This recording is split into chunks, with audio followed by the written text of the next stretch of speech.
ആലുവ മംഗലപ്പുഴ പാലത്തിന് താഴെ തള്ളിയിരുന്ന മാലിന്യ കൂമ്പാരത്തിന് തീപിടിച്ചു. സമീപത്തെ സെമിനാരിയുടെ വൈക്കോൽ ശേഖരിച്ച തൊഴുത്തിലേക്ക് തീ പടരുന്നതിന് മുൻപ് നഗരസഭാംഗം ബെറ്റി പോളിന്റെയും നാട്ടുകാരുടെയും നേതൃത്വത്തിൽ ഫയർഫോഴ്സ് എത്തി തീ അണച്ചതിനാൽ വലിയ ദുരന്തം ഒഴിവായി. പാലത്തിന് താഴെ മാലിന്യം നിക്ഷേപിക്കുന്നവർക്കെതിരെ കർശന നിരീക്ഷണം വേണമെന്ന് നാട്ടുകാർ.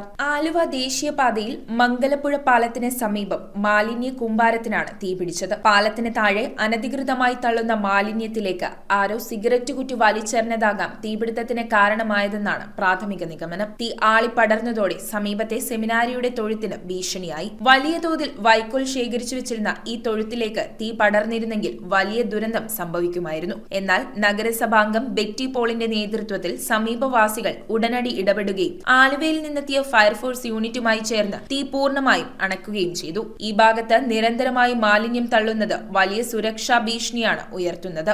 മാലിന്യം തള്ളുന്നവരെ പിടികൂടുന്നതിന് അധികൃതരുടെ ഭാഗത്തു നിന്ന് പ്രത്യേക നിരീക്ഷണവും കർശന നടപടികളും വേണമെന്ന് ബെറ്റി പോൾ ആവശ്യപ്പെട്ടു. News bureau, Aluva.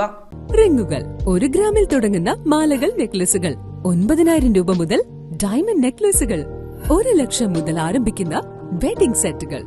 കൂടാതെ നിങ്ങളുടെ പഴയ സ്വർണത്തിന് ഏറ്റവും ഉയർന്ന മൂല്യവും. Maharaja gold and diamonds,